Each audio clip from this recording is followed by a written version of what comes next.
Bismillahirrahmanirrahim.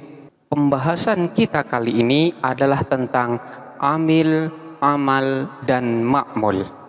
Sebagai ilustrasi tentang amil, amal, dan ma'mul tersebut, saya akan memberikan sebuah gambaran. Kita ambil contoh seperti ini adalah seorang ibu, ini adalah seorang anak. Sang ibu memberikan perintah kepada anak, "Wahai anakku, berikan aku telur 1 kilo di toko." Ibu memerintahkan kepada anak untuk membeli telur 1 kilo di toko. Ibu sebagai orang yang memerintah, ini namanya amil. Sementara anak sebagai orang yang diperintah, ini namanya ma'mul. Sementara perintahnya yaitu membeli telur 1 kilo di toko, itu adalah amal. Jadi itulah gambaran mana yang amil, mana yang ma'mul, dan mana yang amal. Lalu bagaimana contoh dalam susunan kalimat? Contohnya sebagai berikut. Lafaz innallaha ghafurun. Inna ini memerintah kepada lafaz Allah untuk dibaca nasab. Di sini dibaca nasab karena lafaz Allah merupakan isim daripada inna. Kemudian lafaz ghafurun ini dibaca rofa sebagai khobar daripada lafaz inna. Inna ini kedudukannya sebagai amil, kalimat yang memerintah. Sementara lafaz Allah dan lafaz ghafurun ini kedudukannya sebagai ma'mul, yaitu kalimat yang diperintah oleh lafaz inna. Lalu apa perintah daripada lafaz inna yang merupakan amal daripada inna tersebut? Perintahnya adalah memerintahkan kepada lafaz Allah yang merupakan isimnya untuk dibaca nasab, dan memerintahkan kepada lafaz ghafurun untuk dibaca rofa sebagai khobar daripada inna. Jadi inna ini adalah amilnya, Allah dan ghafur sebagai makmulnya. Perintahnya adalah menasabkan isimnya dan merofakkan khobarnya. Ini adalah gambaran secara umum dari amil, makmul, dan amal. Selanjutnya kita akan merinci satu persatu dari amil, makmul, dan amal tersebut. Amil ini ada dua. Ada yang disebut dengan amil lafzi, ada yang disebut dengan amil maknawi. Amil lafzi adalah amil yang secara lafaz dia tampak di dalam penulisan. Sementara amil maknawi adalah amil yang di dalam penulisannya dia tidak tampak, tetapi keberadaannya tetap ada. Contoh amil lafzi adalah lafaz Zaid. Zaid ini sebelum ada yang memerintah, lafaz Zaid tidak bisa dibaca Zaidun, Zaidan, atau Zaidin karena belum ada yang memerintah. Ketika lafaz Zaid dimasukin oleh lafaz Ja'a, maka lafaz Zaid ini akan dibaca Zaidun. Kenapa? Karena kedatangan lafaz Ja'a ini memerintahkan kepada lafaz Zaid untuk menjadi fa'il daripada Ja'a, dan fa'il hukumnya wajib rofa dan tandanya adalah dhammah. Ja'a ini secara lafaz terlihat di dalam penulisan, maka lafaz Ja'a masuk dalam kategori amil lafzi.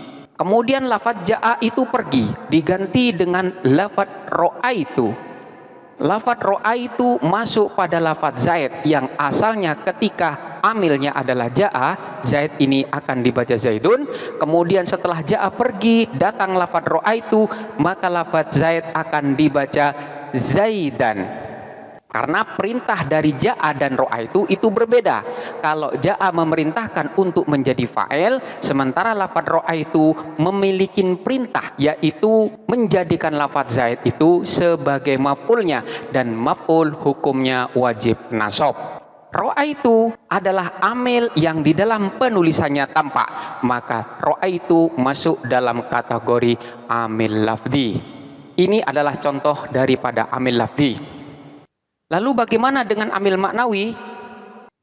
Amil maknawi itu ada dua. Ada yang disebut dengan amil maknawi tajarrudi, ada yang disebut dengan amil maknawi ibtidai.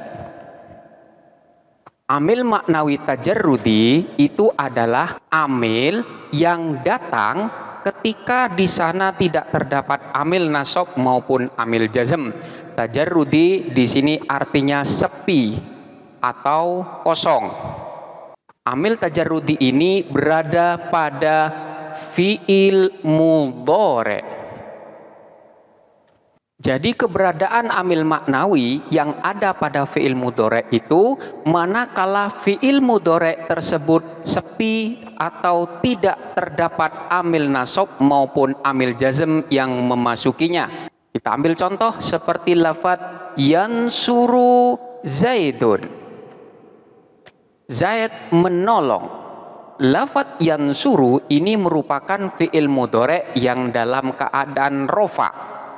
Pada lafaz yansuru di sini tidak terdapat amil nasab maupun amil jazm. Ketika fi'il mudhari' tersebut tidak terdapat amil nasab ataupun amil jazm yang memerintahnya, maka pada saat itu di sini terjadi kekosongan amil yang memerintah pada fi'il mudhari'. Maka pada waktu itulah amil maknawi tajarrudi itu ada. Sehingga amil maknawi tajarrudi ini memerintahkan kepada fi'il mudhari' untuk dibaca rofa. Jadi keberadaannya ketika tidak terdapat amil nasab ataupun amil jazm yang memerintah pada fi'il mudhari'. Sementara amil ibtidai itu artinya permulaan. Amil ibtidai ini masuk pada mubtada. Ketika ada kalimat isim yang makrifat yang berada di awal susunan kalimat dan dia sepi dari amil lafdi yang memerintah, maka sebagaimana amil maknawi tajarrudi keberadaannya pun ada ketika di sini tidak ada amil lafdi yang memerintah. Amil tersebut adalah amil maknawi ibtidai, yaitu amil maknawi yang berada di permulaan susunan kalimat dan ini masuk pada kalimat isim makrifat tersebut, sehingga kalimat isim yang makrifat yang berada di awal susunan kalimat ini diperintah untuk dibaca rofa yang kedudukannya sebagai mubtada. Jadi persamaan antara amil maknawi tajarrudi dan amil maknawi ibtidai itu keduanya sama-sama ada ketika terjadi kekosongan dari amil lafdi yang memerintah. Untuk fi'il mudhari' amil lafdinya tersebut adalah amil nasab maupun amil jazm. Sementara untuk amil maknawi tajarrudi itu masuk pada mubtada ketika di sini tidak terdapat amil lafdi baik amil rofa, nasab maupun jer. Jadi selama di sini tidak ada amil lafdi, maka amil maknawi ibtida itu ada. Contoh seperti lafaz Zaidun. Lafaz Zaid ketika berada di permulaan kalam dan di sini tidak terdapat amil, maka otomatis di sini ada amil maknawi ibtidai. Maka lafaz Zaid itu diperintah oleh amil maknawi ibtidai untuk dibaca rofa sebagai mubtada. Ketika di sini datang lafaz jaa, maka ini merupakan amil lafzi. Maka ketika sudah ada amil lafzi, maka di sini tidak bisa menjadi mubtada lagi. Atau datang lafaz ro'aitu sebagaimana contoh yang tadi, maka ini juga tidak bisa menjadi mubtada karena sudah terdapat amil lafzi. Ini adalah pembagian dari amil maknawi. Selanjutnya untuk amil lafzi itu ada dua macam. Ada yang masuk dalam kategori amil lafzi simai, ada yang masuk dalam kategori amil lafzi qiyasi.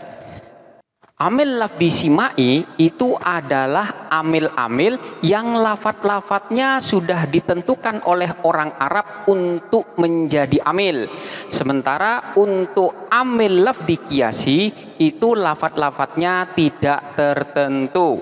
Sehingga amal daripada amil lafdi kiasi itu tergantung pada perubahan-perubahan lafat yang terjadi. Beda dengan amil lafdi simai. Kalau amil lafdi simai itu lafadznya sudah tertentu sehingga amal yang ada pada amil tersebut sudah tertentu pula. Yang pertama untuk amil lafdi simai. Kelompok yang pertama yaitu berupa huruf jer. Jadi huruf jer itu adalah huruf-huruf yang memerintahkan kepada kalimat isim untuk dibaca jer. Contohnya seperti lafadz min.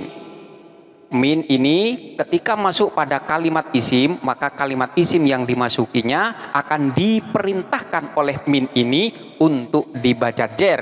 Seperti lafadz bait.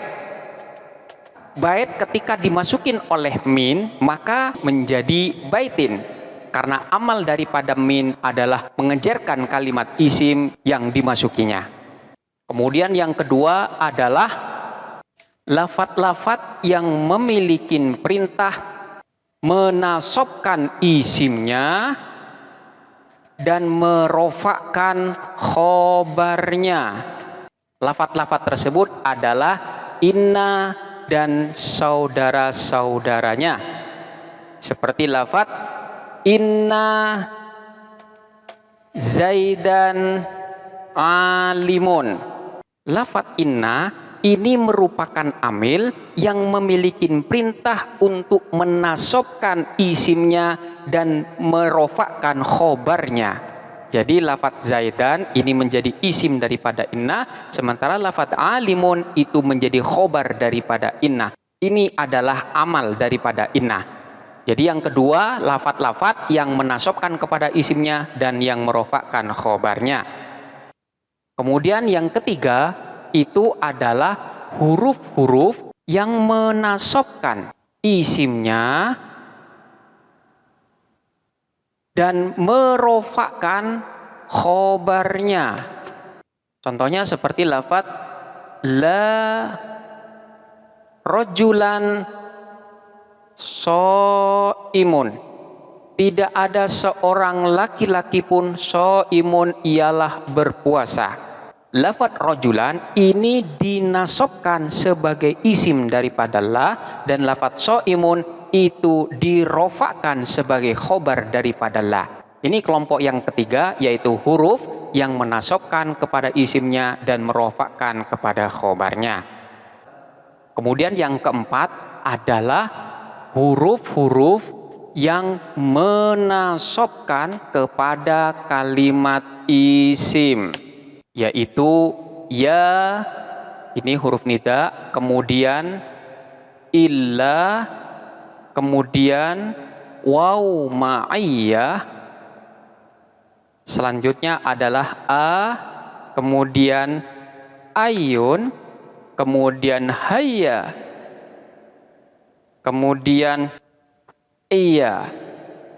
Ini adalah huruf-huruf yang menasobkan kepada kalimat isim. Contohnya seperti lafadz ya rojulan, wahai orang laki-laki. Lafadz rojulan di sini dinasobkan oleh ya nida yang merupakan pengganti dari kalimat fiil. Wahai orang laki-laki. Jadi lafadz ya ini pengganti daripada lafadz ad'u. Aku memanggil rojulan kepada seorang laki-laki.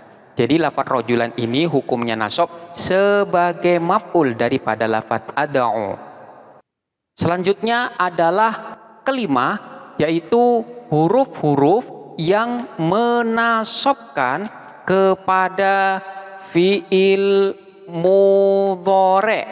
Dalam hal ini amil-amil yang menasabkan kepada fi'il mudhari', yaitu an, lan, idzan, kai, dan lain sebagainya. Contohnya seperti lafaz lan ukallimaka abadan. Lan ukallima ini adalah fi'il mudhari'. Lan ukallima, saya tidak akan berbicara kepadamu abadan, selama-lamanya. Jadi fi'il mudhari' di sini dinasobkan oleh lan. Lan memerintah kepada fi'il mudhari' untuk dibaca nasab. Ini kelompok yang kelima. Yang keenam adalah huruf-huruf yang menjazmkan fi'il mudhari', yaitu lam, kemudian alam, lamma, alammah, dan lain sebagainya. Contohnya seperti lafaz lam yalid walam yulad. Lafaz yalid dan yulad ini semuanya adalah fi'il mudhari'. Di sini dijazmkan sama-sama oleh lam. Jadi lafaz lam ini memerintahkan kepada lafaz yalid dan lafaz yulad untuk dibaca jazm, sehingga lam ini merupakan amil. Yang ketujuh itu adalah kalimat isim yang menjazmkan kepada dua fi'il, yaitu man, kemudian ma, kemudian mata, mahma, dan lain sebagainya. Seperti lafaz man yajtahid yanjah. Lafaz yajtahid dan yanjah ini semuanya adalah kalimat fi'il. Dalam hal ini fi'il mudhari'. Yajtahid dan yanjah ini semuanya dijazmkan oleh lafaz man. Jadi man ini bisa menjazmkan kepada dua fi'il sekaligus. Begitu juga dengan mata, mahma, dan lain sebagainya. Ini kelompok yang ketujuh. Kelompok yang kedelapan itu adalah kalimat isim yang menasobkan kepada isim nakiro dan menjadikannya sebagai tamyiz. Dalam hal ini ada 4 amil. Yang pertama ini berupa adat. Adat dari bilangan 11 hingga 99. Ini bisa menasobkan kepada kalimat isim nakiro, kemudian isim nakiro tersebut dijadikan tamyiz. Contohnya seperti lafaz ra'aitu ahada asyara rajulan. Lafaz ahada asyara ini bilangan 11. Bilangan 11 ini masuk dalam kategori adat. Ahada asyara ini menjadikan lafaz rojulan yang merupakan isim nakiro menjadi tamyiz. Jadi lafaz rojulan itu menjelaskan tentang ahada asyara. Saya melihat 11. 11 apa? Rojulan, orang laki-laki. Jadi lafaz rojulan itu menjadi tamyiz daripada lafaz ahada asyara. Ini yang pertama. Kemudian yang kedua adalah lafaz kam. Contohnya seperti lafaz kam hadithan hafidta. Kam hadithan hafidta, berapa hadits yang telah kau hafal. Lafaz hadithan ini merupakan isim nakiroh yang kedudukannya sebagai tamyiz dan dia dinasobkan oleh lafaz kam. Kemudian yang ketiga itu adalah lafaz ka'ayyin. Seperti lafaz ka'ayyin rojulan ro'aita. Berapa laki-laki yang telah kau lihat. Lafaz rojulan ini juga isim nakiroh yang kedudukannya sebagai tamyiz dan dia dinasobkan oleh lafaz ka'ayyin. Jadi ka'ayyin ini merupakan amil yang memerintah kepada lafaz rojulan untuk dinasobkan sebagai tamyiz. Ini yang ketiga. Kemudian lafaz yang keempat itu adalah lafaz kadza. Kada ini merupakan gabungan dari kaf dan dha. Dha ini adalah isim isyarah, sementara kaf itu adalah huruf jar yang bermakna tasbih. Contohnya seperti lafaz malaktu kada dirhaman. Lafaz dirhaman ini merupakan isim nakiroh yang hukumnya nasab sebagai tamyiz daripada lafaz kada. Malaktu kada dirhaman, saya memiliki sekian dirham. Kemudian yang ke-9 itu adalah isim fi'il. Isim fi'il di sini ada dua, ada yang menasabkan kalimat isim, ada yang merofakkan kalimat isim. Contohnya yang menasabkan kalimat isim seperti lafaz hadari Ahmad. Lafaz Ahmad ini menjadi maf'ul daripada lafaz hadar. Hadar ini merupakan isim fi'il. Jauhilah Ahmad, atau hendaklah kamu menghindar dari Ahmad. Jadi Ahmad ini kedudukannya sebagai maf'ul yang wajib nasab, dan yang menasabkan adalah lafaz hadar. Ini yang menasabkan kalimat isim. Kemudian contoh dari yang merofakkan kalimat isim seperti lafaz syattan al-jid wal ihmal. Syattanul jiddu wal ihmal. Rajin dan malas itu berbeda. Jadi lafaz al-jid itu menjadi fa'il daripada lafaz syattan. Jadi lafaz syattan ini memerintahkan kepada lafaz al-jid untuk menjadi fa'il yang hukumnya wajib rofa. Ini adalah kelompok yang ke-9. Kemudian kelompok yang ke-10 itu adalah af'al naqisah.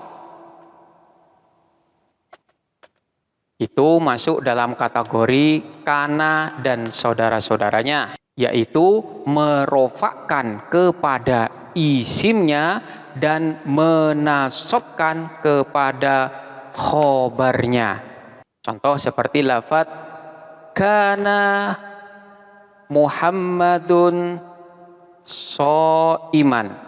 Lafaz Muhammad di sini diperintahkan oleh kana untuk menjadi isimnya, dan isimnya hukumnya wajib rofa. Sementara lafaz shaiman ini diperintah oleh lafaz kana untuk menjadi khobarnya, dan khobarnya itu hukumnya adalah nasab. Ini kelompok yang ke-10. Kemudian yang ke-11 itu adalah af'alul muqarabah. Af'alul muqarabah itu adalah kada dan saudara-saudaranya.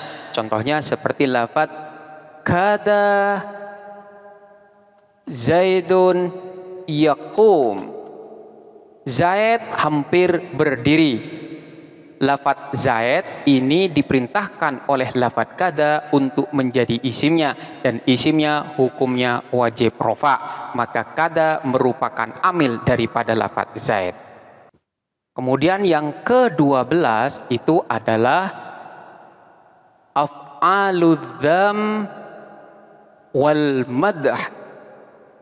Af'aludz dzam wal madah itu adalah fi'il-fi'il yang digunakan untuk memuji ataupun menghina, yaitu lafaz ni'ma, kemudian bisa, kemudian sa'a, kemudian habbadha.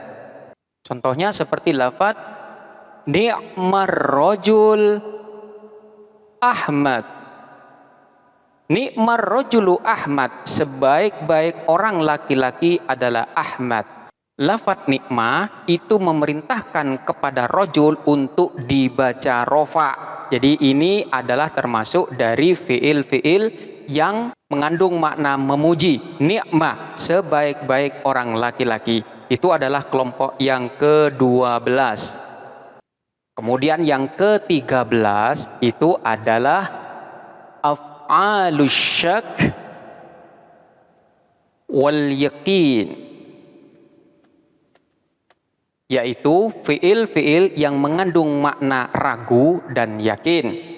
Fiil-fiil ini memiliki amal menasobkan kepada dua kalimat isim untuk dijadikan dua maf'ulnya. Fiil-fiil tersebut adalah dhonna dan saudara-saudaranya. Contohnya seperti lafaz dhonantu Muhammadan aliman. Lafaz Muhammad dan lafaz alim ini semuanya dinasobkan oleh lafaz dhonantu. Jadi lafaz dhonna ini memerintahkan kepada dua kalimat isim sekaligus untuk menjadi maf'ulnya. Jadi ini maf'ul yang pertama dan ini maf'ul yang kedua.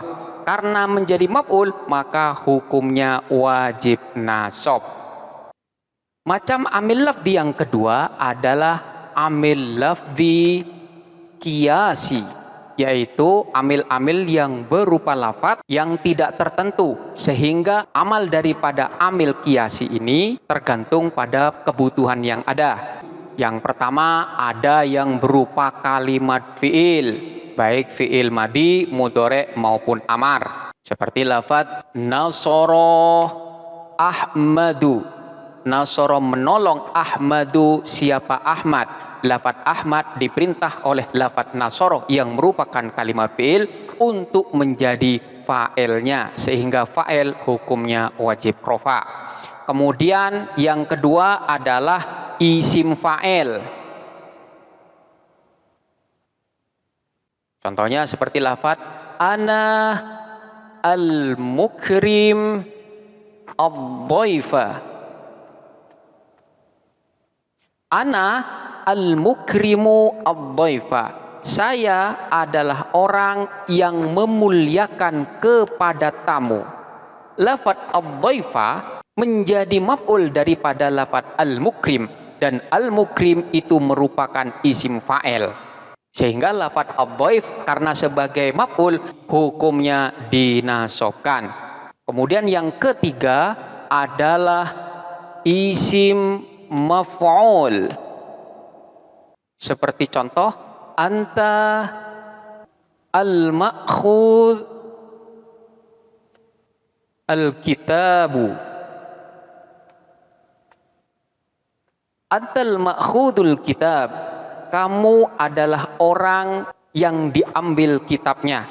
Lafaz al-kitab di sini menjadi naibul fa'il dari lafaz al-ma'khudh. Al-ma'khudh ini merupakan isim maf'ul yang memerintah kepada lafaz al-kitab untuk menjadi naibul fa'il, dan naibul fa'il hukumnya adalah rofa. Yang keempat adalah sifat musyabbahah. Contohnya seperti lafaz anta al-hasan khuluqan. Antal hasanu khuluqan. Kamu adalah orang yang baik khuluqan, akhlaknya. Lafaz khuluqan ini kedudukannya sebagai tamyiz dari lafaz al-hasan. Jadi lafaz al-hasan itu memerintahkan kepada lafaz khuluqan untuk menjadi tamyiz, dan tamyiz hukumnya nasab.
Kemudian yang kelima itu adalah masdar seperti lafadz yu'jibuni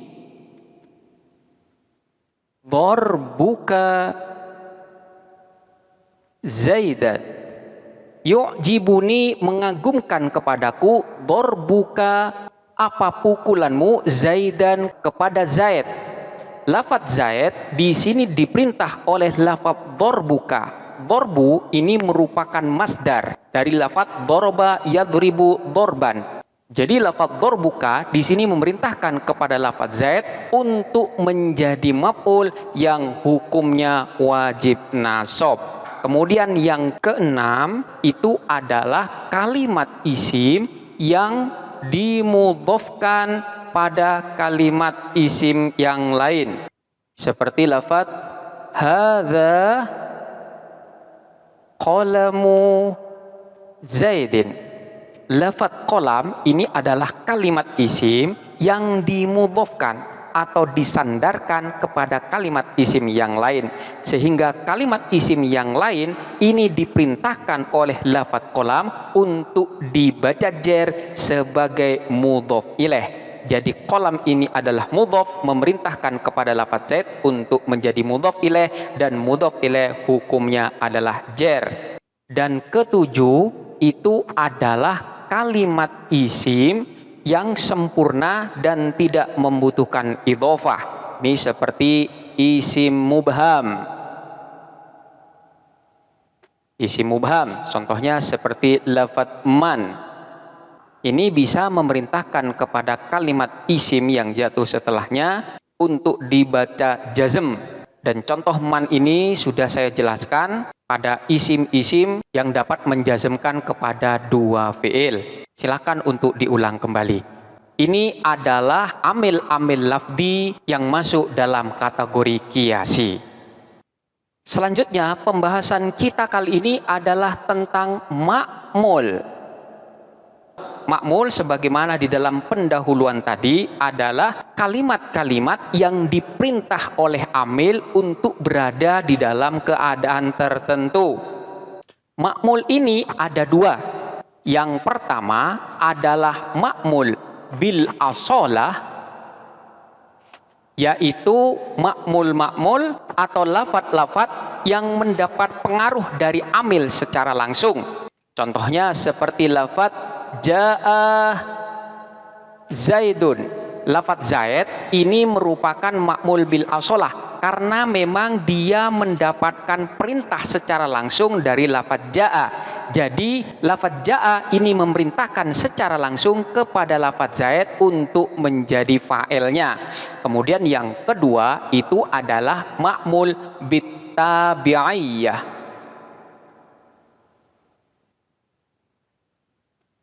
Bitabi'iyah itu artinya adalah ma'mul atau lafadz yang mendapat pengaruh dari amil karena dia mengikuti lafadz sebelumnya. Ini seperti na'at, kemudian atof, taukid, dan badal.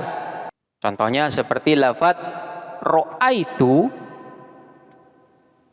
Zaidan al-alimah. Lafadz al-alimah ini kedudukannya sebagai na'at dan hukumnya nasab karena lafadz al-alim ini mengikuti lafadz Zaid yang kedudukannya nasab sebagai maf'ul dari lafadz ro'aitu.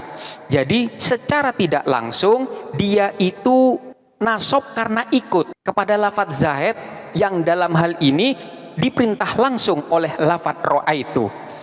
Jadi dalam contoh ini terdapat dua ma'mul. Jadi ma'mul bil asolah dan ma'mul bit tabi'iyah, yaitu lafadz Zaid ini langsung diperintah oleh lafadz ro'aitu, sehingga lafadz Zaid ini karena mendapatkan perintah secara langsung masuk dalam kategori ma'mul bil asolah. Kemudian yang kedua adalah al-alim. Ini masuk dalam kategori ma'mul bit tabi'iyah karena dia nasab mengikuti lafadz sebelumnya yang juga nasab. Jadi ini pembagian dari ma'mul. Dan selanjutnya adalah tentang amal. Amal ini adalah perintahnya. Sehingga dengan perintah tersebut ma'mul itu terpengaruh terhadap perintah daripada amil. Pengaruh daripada amil tersebut bisa jadi lafadz tersebut dalam keadaan rofa, bisa jadi dia menjadi nasab, bisa jadi dia menjadi jer ataupun dia menjadi jazm. Demikianlah penjelasan tentang amil, ma'mul, dan amal. Silahkan untuk dipelajarin dengan seksama dan diulang-ulang kembali untuk mendapatkan pemahaman yang sempurna. Dan semoga dijadikan ilmu yang barokah.